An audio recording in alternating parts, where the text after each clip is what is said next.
우리 엄마는 세상에서 제일 재미있어요. 친구들이랑 노는 것보다 엄마랑 노는 게 훨씬 신나요. 근데 제가 학교에 가고부터 엄마랑 많이 못 놀아요. 왜냐하면 엄마는 맨날 알림장을 보느라 바쁘거든요. 정확히 김책? 발전지?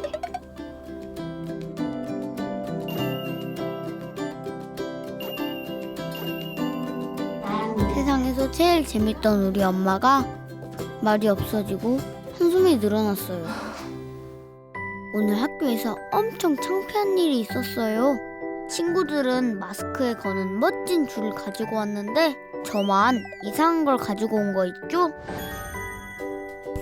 마스크 줄이 뭐지? 학교에서 왜? 너는 왜 이런 걸 가져왔어? 아이 참, 짝꿍 민지도 보고 있었는데 내 얼굴에 불이 난 것처럼 막 뜨거워졌어요. 얘들아, 이거 엄마 꼭 보여드려. 내일은 엄마가 준비물을 꼭 잘 챙겨주셨으면 좋겠어요. 다문화 가정의 부모도 아이의 교육을 위해 노력하고 있지만 복잡한 교육 용어를 모두 이해하기란 어렵습니다. 때론 아이가 숙제나 준비물을 빠뜨리거나 예방접종, 긴급 돌봄과 같은 중요 정보를 놓치는 경우도 발생합니다. 다문화 가정의 아이들이 학교에서 겪는 어려움을 해소하려면 무엇이 필요할까요? 다문화 학생이 학교에서 겪는 어려움을 해소하려면 무엇이 필요할까요? 이 질문을 시작으로 다문화 가정 교육정보 접근성 개선 프로젝트를 소개하겠습니다. 저는 프로젝트 담당자 최혜진입니다. 우리는 유명 관광지뿐 아니라 동네 놀이터에서도 익숙하게 다문화 가정 아이들을 만나볼 수 있는데요. 실제 2014년 대비 2020년 다문화 초등학생의 수도 4만 8천 명에서 10만 7천 명으로 2배 이상 증가했습니다. 다문화 학생이 증가되면서 학교에서 크고 작은 문제가 나타나기 시작했습니다. 다문화 학생의 한국어 실력이 부족해서 발생하는 문제도 있지만 문화적 차이로 오해가 생기거나 과제나 준비물을 챙기지 못해 수업에 흥미를 잃으며 시작되는 경우가 많다고 합니다. 이러한 어려움이 누적되면 성적이 떨어질 뿐 아니라 선생님, 친구와의 관계가 깨지기도 해서 사춘기가 시작되는 초등학교 고학년부터는 진학을 포기하는 상황까지 발생합니다. 문제의 심각성을 인식한 교육부 등 중앙행정기관과 NPO, 기업사회공헌팀에서는 다문화 학생을 위해 한국어 교육 등 다양한 서비스를 제공하고 있습니다.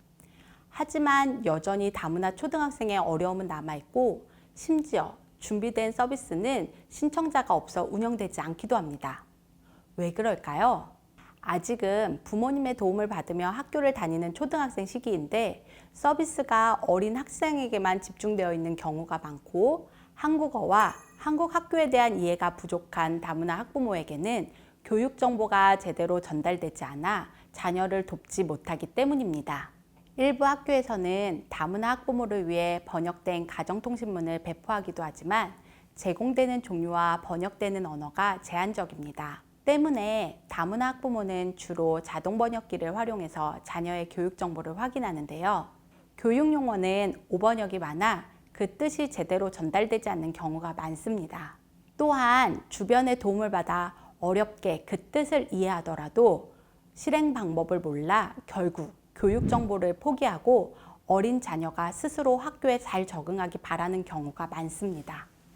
세상 파일은 이러한 문제들을 확인하고 다문화 학부모가 알림장과 가정통신문을 잘 이해하고 자녀를 지원한다면 학생이 학교에서 생활하는 데 긍정적인 변화가 발생할 것으로 기대하여 다문화 가정 교육정보 접근성 개선 프로젝트를 준비했습니다.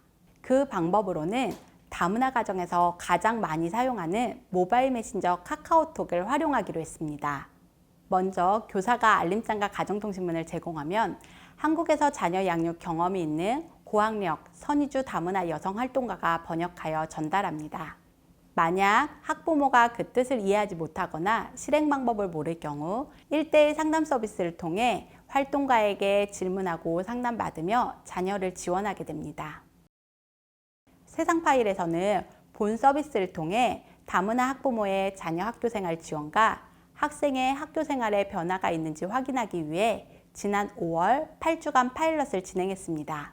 소규모 공장이 많아 다문화 가정 비율이 높은 대구, 경북 지역 4개 학교를 선정하여 7개 언어권 106명의 학부모를 대상으로 서비스를 제공했는데요. 서비스 전후 교사와 학부모 설문을 통해 확인한 결과 학부모가 자녀 학교생활 지원을 위해 필요한 교사와의 소통, 자녀 학교생활 인지, 학부모 활동 참여의 평균 점수가 49% 높아졌고, 이에 따라 학생들도 학교 적응, 학습 동기, 사회적 지지를 포함한 학교 생활 변화 점수가 평균 30% 높아졌습니다. 검증된 효과성을 바탕으로 세상 파일에서는 본 프로젝트를 확산 의지가 높은 2개 지역 교육청과 성공 모델로 만들어 전국 교육청이 차용하도록 공유할 예정입니다. 지역은 대구, 경북에서 우선 시행하며 초등학교 저학년 자녀를 둔 다문화 학부모 300명을 대상으로 2021년 1년간 모델을 구축할 예정입니다. 여러분의 참여가 필요한 번역 및 상담 서비스 비용은 한 개 지역 기준 4천만 원이 소요되며 총 8천만 원이 예상됩니다. 활동가 양성 및 연구, 운영에 필요한 6천만 원은 재단 사업비로 충당합니다. 세상 파일에서는 이번 프로젝트에 다양한 기업의 참여를 부탁드리며 번역 및 상담 서비스에 필요한 인건비 현금 후원을 부탁드립니다. 후원금 규모에 따라 참여 기업의 지역성을 고려하여 서비스 대상 지역의 협의가 가능합니다. 참여 기업에게는 사회문제 해결 수준과 기부금 사용 내역에 대해 투명하게 공개하고 정기적으로 안내드리겠습니다. 다문화 가정 아이들이 학교에서 겪는 어려움을 해소하려면 무엇이 필요할까요? 다문화 학생들이 스스로 성장할 수 있도록 지원하는 것도 필요하지만 세상 파일은 다문화 학부모가 자녀 학교생활 지원 능력을 높이는 것이 우선이라고 생각했습니다. 그 출발을 여러분과 함께 하고 싶습니다.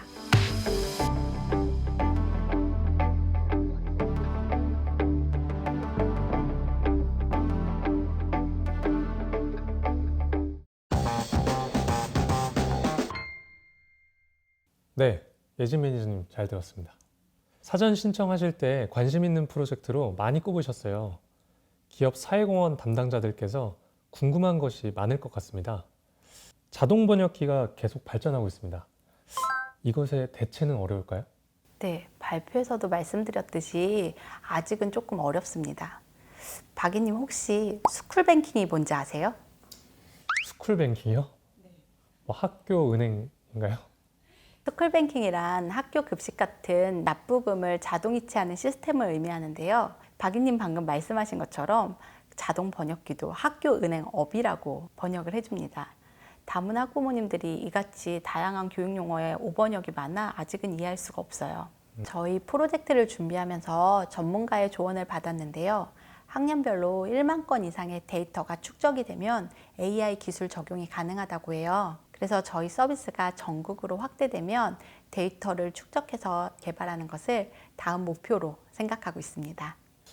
근데 실제로 그 데이터를 어떻게 축적을 할 수 있나요? 선생님들이 알림장과 가정통신문을 계속해서 제공하기 때문에 1만 건 이상 축적은 충분히 가능하다고 생각합니다. 두 번째 질문입니다. 프로젝트 런칭 지역 제한이 있는지 질문을 주셨네요. 어떤가요? 저희 프로젝트는 모바일 메신저를 활용해서 진행하기 때문에 지역 제한은 사실상 없습니다. 다만 활동가의 비율을 고려해서 지역별 150명 규모를 지켜주시기를 부탁드리고요. 또한 3개국 이상의 다국적 밀집 지역이 더 시급한 서비스라서요.